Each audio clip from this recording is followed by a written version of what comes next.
창세기 25장은 아브라함의 죽음 이야기와 그리고 이삭의 자녀들이 태어나는 장면들을 아들들이 태어나는 장면들을 다루고 있습니다. 아브라함의 죽음은 이삭이 결혼한 후에도 35년을 산 후에 일어나게 됩니다. 또한 야곱과 에서가 태어난 후에도 아브라함은 15년을 더 살게 됩니다. 앞에 보시는 표를 참고하시면 될 것 같은데, 그가 100세 때 이삭을 얻었지만 이삭을 얻었고 이삭이 40세 때 25장 20절은 말해줍니다. 40세 때 리브가를 얻었다고 얘기합니다. 그러면 아브라함의 나이가 140세였음을 우리가 볼 수 있고, 또한 이삭이 60세가 될 때, 그러니까 20년 후에, 결혼한 지 20년 후에 에서와 야곱을 얻었다는 것을 26절이 말해줍니다. 그걸 보면 아브라함이 160세였다는 것을 알 수 있고, 또한 아브라함이 175세에 죽었다고 7절은 말하고 있기 때문에 이삭의 나이가 75세였으며 그때 에서와 야곱이 15세였다는 것을 우리가 볼 수 있습니다. 이 표를 보여드리는 이유는 간단합니다. 이삭이 결혼하고 난 이후에 얼마 안 있어 아브라함이 죽은 것이 아니었다는 것입니다. 이삭이 결혼하고 난 이후에도 무려 35년을 아브라함이 살았다는 거예요. 그러면 상당히 많은 이야기들이 있었을 텐데, 그리고 창세기 25장 이후에 나오는 이야기들도 사실은 아브라함이 살아있는 상황 가운데 이루어진 일이 되기도 하는데, 성경은 그럼에도 불구하고 아브라함의 죽음을 먼저 이야기한다는 겁니다. 이것은 창세기 특유의 서술 방식인데, 이 초점을 맞춘 인물의 죽음까지를 다루고 난 후에, 그리고 나서 다른 인물의 이야기로 초점을 맞추는 방식의 서술을 하고 있기 때문입니다. 이 아브라함의 경우만이 아니라 이삭, 야곱의 경우도 동일합니다. 그렇게 돼서 아브라함에 대한 이야기를 정리하고 난 이후에 성경은 새로운 이야기로 넘어간다는 겁니다. 이 성경은 아브라함의 그런 죽음의 이야기를 통해서 무엇을 말하고 싶었을까요?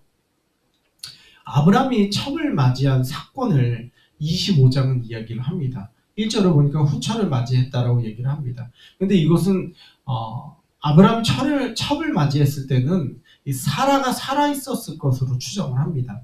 왜냐하면 아브라함이 100세가 되어서 아이를 얻은 것이 기적이었습니다. 이삭을 얻은 것이 기적이었습니다. 그리고 기적이었으면 생각을 해볼 때 사라가 죽은 이후에 재혼했다, 그리고 아이를 얻었다라고 하면 100세가 돼서 얻은 아이 이야기가 기적이 아니게 되는 것이죠.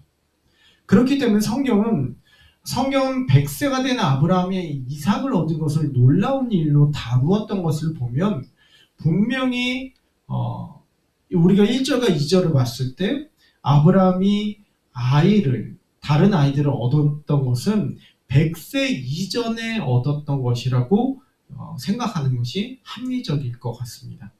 100세 이전에 이스마엘 아니고도 다른 아들이 아브라함에게 있었을 것으로 보는 게 맞는 것 같습니다.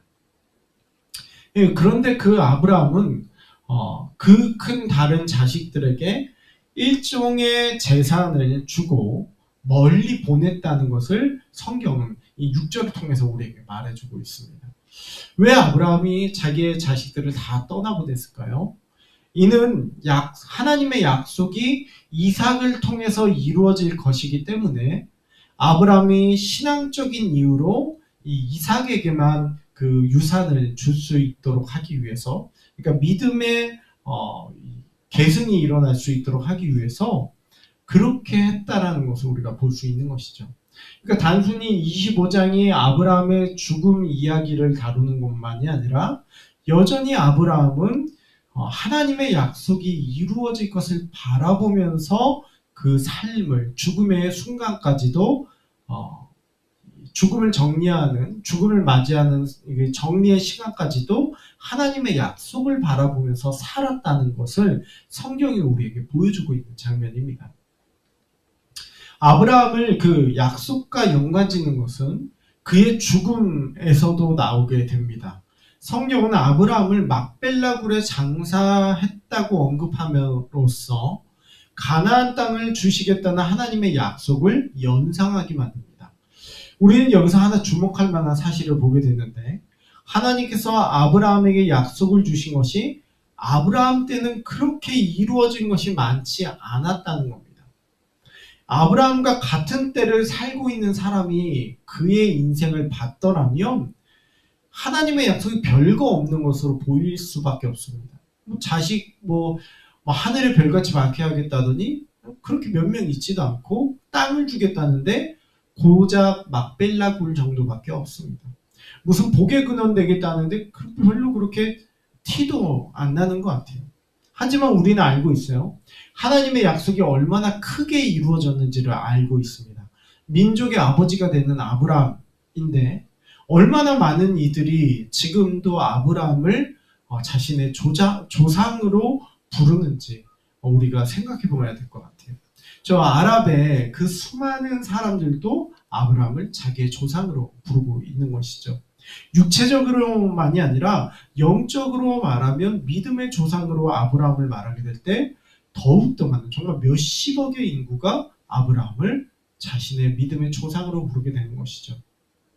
그렇다면 하늘의 별과 같이 많게 하겠다는 그 약속이 얼마나 놀랍게 이루어지는지 우리 깨달을 수가 있습니다. 하나님의 약속은 아브라함 살아있을 때에는 꽤나 더디게 이루어지는 것처럼 보였습니다. 그러나 이만한 약속이 없습니다. 우리도 믿음의 사람으로서 하나님의 약속을 바라볼 부분이 분명히 있습니다. 지금 당장은 상당히 더디게 이루어지는 것 같고 별것 아닌 것 같지만, 그래서 아브라함이 살아있을 때 약속이 이루어진 것은 거의 없는 별거 아닌 약속처럼 보이지만 하나님의 이만한 약속, 하나님의 약속은 무엇과도 비교할 수 없는 큰 약속인 줄로 믿습니다. 그러하게 우리는 천국을 바라보고 사는 데 있어서도 동일할 것 같아요. 하나님의 약속을 바라보는 삶, 하나님이 주실 것을 바라보는 삶은 정말 지금은 별거 없어 보이지만 그것이 얼마나 큰 것인지를 우리 기대하는 모습이 있어야 될 것 같습니다. 그렇게 아브라함 이야기가 마무리되고 난 이후에 이스마엘의 족보 이야기가 나오게 돼요. 성경은 본격적인 이삭의 이야기를 하기도 전에 이스마엘의 이야기를 정리하고자 합니다. 다른 아들들도 많이 있었는데 굳이 이스마엘의 이야기를 언급하는 이유가 무엇일까요? 그것도 이스마엘은 아주 특별하게 다루어지는데 성경에서 약속의 혈통인 이 이삭의 이야기, 그리고 이삭 이후의 자손들의 이야기를 언급할 때와 달리 약속의 혈통 의외의 인물에게는 그 죽을 때의 나이를 언급했던 것은 이스마엘이 유일합니다. 이스마엘이 137세 죽었다라는 기록이 나오는데 이게 약속의 그 혈통이 아닌 사람에게서는 유일하게 이스마엘만 얘기해주고 있다는 거예요. 또한 이스마엘이 얼마나 많은 자녀들과 넓은 땅을 차지했는지도 성경은 이야기해주고 있다는 거예요. 아브라함의 아들들이 한두 명도 아닌데 이삭이면 이해할 수 있겠지만 왜 굳이 이스마엘에 대해서 성경은 특별하게 취급하고 있을까요? 왜냐하면 이스마엘 또한 하나님께서 아브라함의 아들로서 복을 주시겠다고 약속했던 것이기 때문입니다. 창세기 17장 18절에서 아브라함이 뭐라고 그러냐면 이스마엘이나 하나님 앞에 살기를 원합니다 라고 얘기해요. 그러자 하나님이 20절에서 이스마엘에 대하여는 내가 내 말을 들었나니 내가 그에게 복을 주어 그를 매우 크게 생육하고 번성하게 할지라 그가 12두령을 낳으리니 내가 그를 큰 나라가 되게 하려니와. 우리 아랍권의 사람들이 다 이스마엘의 후손이라는 걸 생각을 해보면 하나님께서 이스마엘에게도 복을 주시겠다고 아브라함한테 약속하셨는데 그 약속이 얼마나 엄청나게 이루어지는지를 성경은 우리에게 얘기해주고 있다는 거죠. 아브라함의 말 한마디가 그의 다른 아들에게도 엄청난 복이 되었음을 생각해보면 우리는 하나님을 결코 멀리할 수가 없습니다.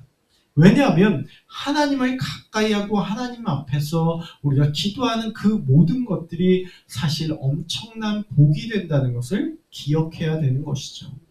약속을 확실하게 지켜주시는 하나님을 우리가 바라봐야 될 줄로 믿습니다.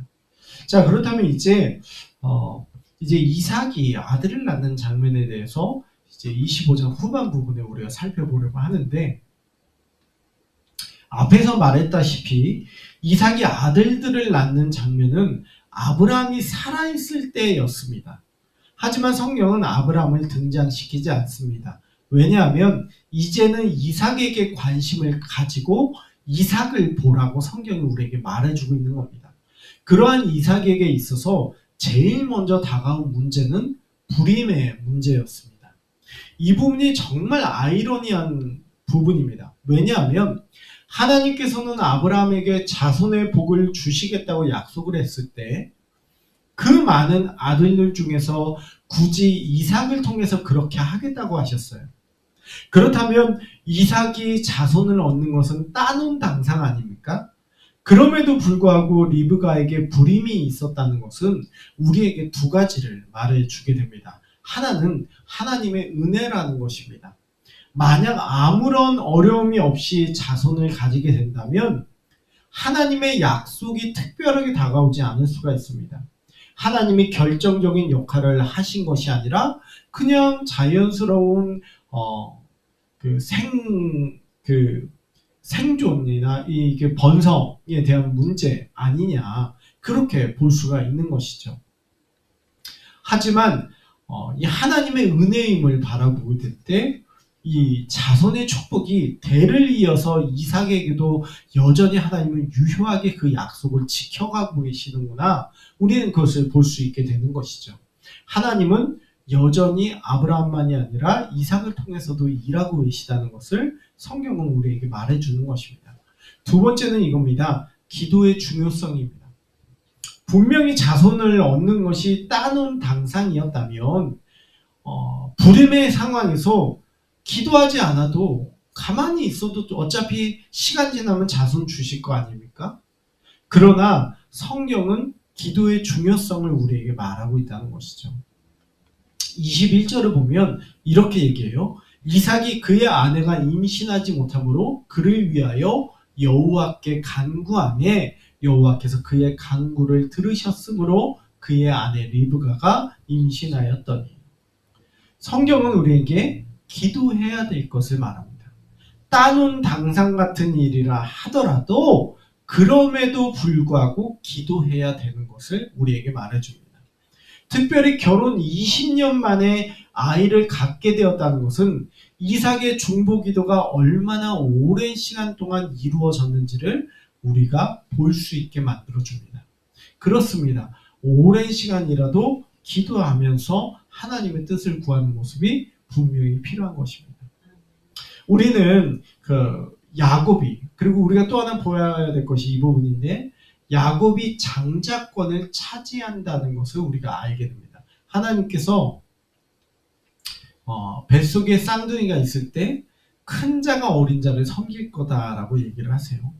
이건 바로 야곱이 장자권을 차지할 것을 하나님이 얘기를 하세요. 이것이 단순히 야곱이 비열한 방법으로 장자권을 차지하는 것이 아님을 성경이 말하는 것입니다. 바로 하나님의 섭리였음을 말하고 있는 것이죠. 로마서 9장 11절에서 13절까지 말씀인데, 그 자식들이 아직 나지도 아니하고 무슨 선이나 악을 행하지도 아니한 때에 택하심을 따라 되는 하나님의 뜻이 행위로 말미암지 않고 오직 부르시는 이로 말미암아 서게 하려 하사 리브가에게 이르시되 큰 자가 어린 자를 섬기리라 하셨나니 기록된 바 내가 야곱은 사랑하고 에서는 미워하였다 하신가 같으니라. 말라기 1장 2절에서 3절 여호와께서 이르시되 내가 너희를 사랑하였노라 하나 너희는 이르기를 주께서 어떻게 우리를 사랑하셨나이까 하는도다.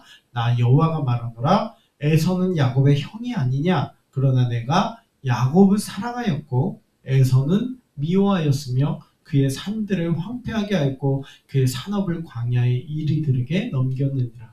첫째 대신에 다른 이들이 선택을 받는 모습이 성경에는 종종 나오게 됩니다. 이건 에서와 야곱만의 이야기가 아님을 볼 수 있어요. 가인 대신 아벨이었고 셋의 후손이 선택이 되었으며 이삭이 선택되고 라헬이 선택되고 요셉이 선택이 됩니다. 받을 권리 없는 이들이 그 권리를 받게 됩니다.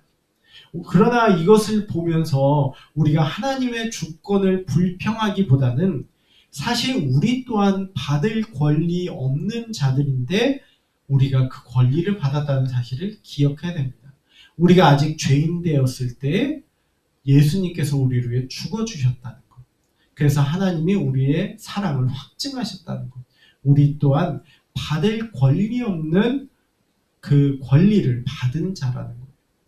그렇다면 우리 하나님의 그 주권이 어떠한지 그리고 그 하나님의 은혜가 어떠한지를 노래할 수밖에 없음을 깨닫습니다. 우리 마지막으로 이 뒤통수 친 야곱과 독을 발로 찬 에서 중에 누가 더 심각한지를 잠깐 얘기해 보려고 합니다. 우리 에서가 팥죽 한 그릇에 이 장자권을 팔았다는 장면을 잘 알고 있어요. 그런데 이 장자는요, 땅의 첫 소산이나 가축의 첫 새끼와 더불어 아주 특별하게 여겨진 존재입니다. 그리고 이것은 모두 하나님의 몫이었습니다. 출애굽기 13장 2절 이스라엘 자손 중에서 사람이나 짐승을 막론하고 태에서 처음 난 모든 것은 다 거룩히 구별하여 내게 돌리라 이는 내 것이니라 하시니라. 그렇기 때문에 장자의 경우도 하나님의 것이었고 그러하기 때문에 대속을 해야만 했습니다. 민수기 18장 15절 여호와께 드리는 모든 생물의 처음 나는 것은 사람이나 짐승이나 다 내 것이로되 처음 태어난 사람은 반드시 대속할 것이요 처음 태어난 부정한 짐승도 대속할 것이며 그 사람을 대속할 때에는 난 지 한 달 이후에 내가 정한 대로 성소의 세겔을 따라 은 5세겔로 대속하라. 한 세겔은 20게라이니라. 그러니까 장자를 대속을 해야만 될 정도로 장자는 하나님의 것이었고 장자는 뭔가 특별한 것이었습니다.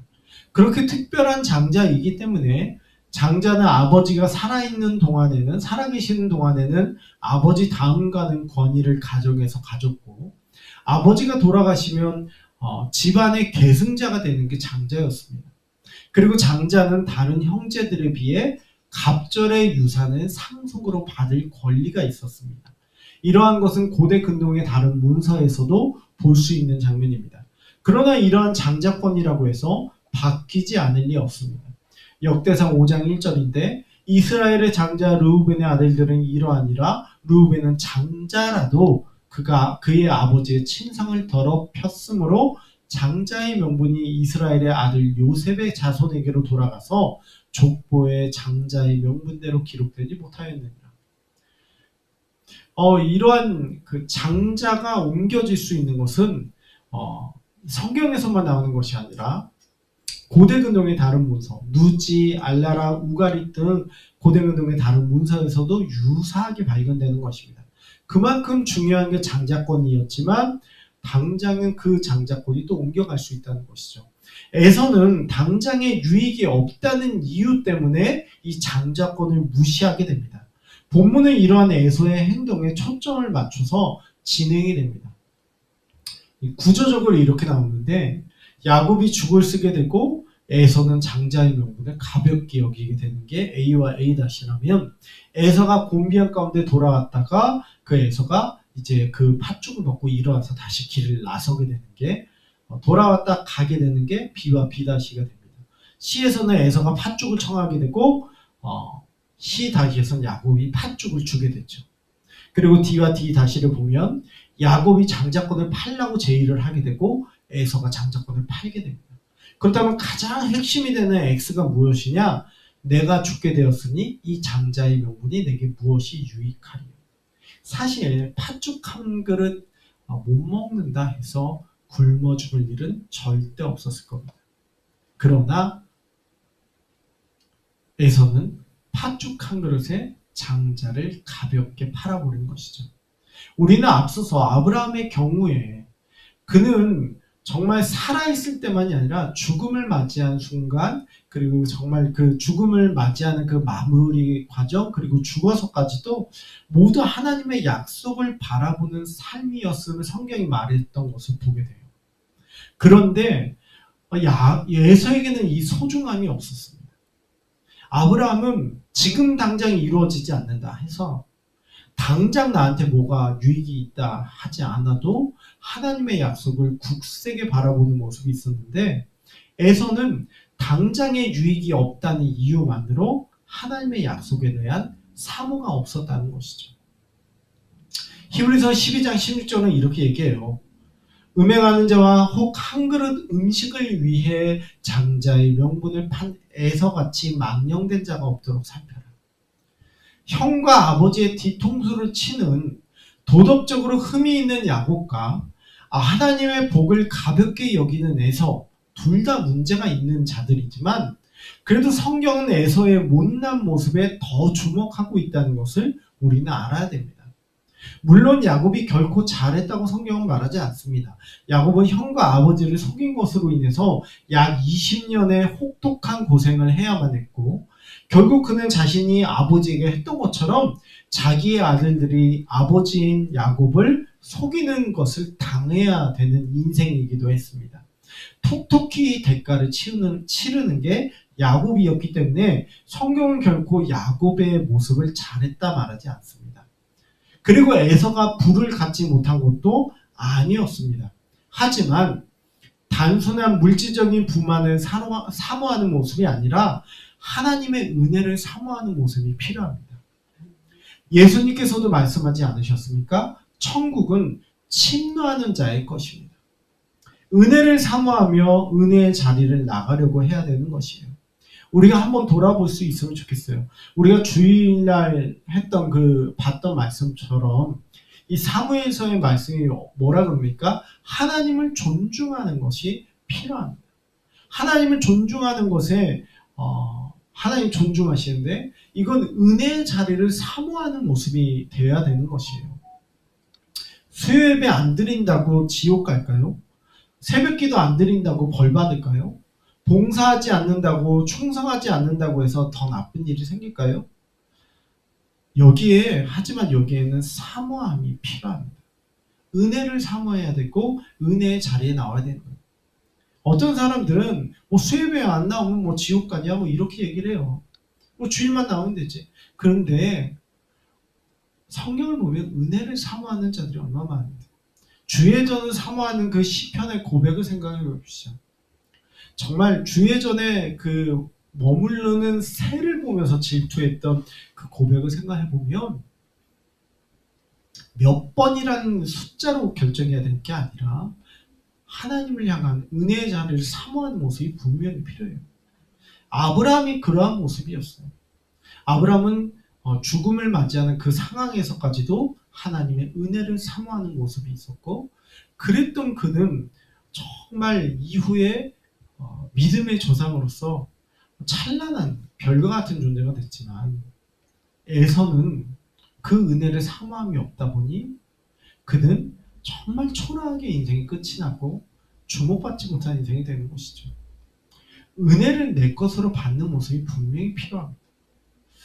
정말 안타까운 것은 정말 얼마나 많은 사람들이 예배를 사모함도 없고 그냥 주일날 예배 한번 드리면 다 되는 것처럼 생각하고 사는데, 무슨 의무적으로 뭘 해야 되는 것처럼 생각하는데 거기에 무슨 은혜가 있겠어요.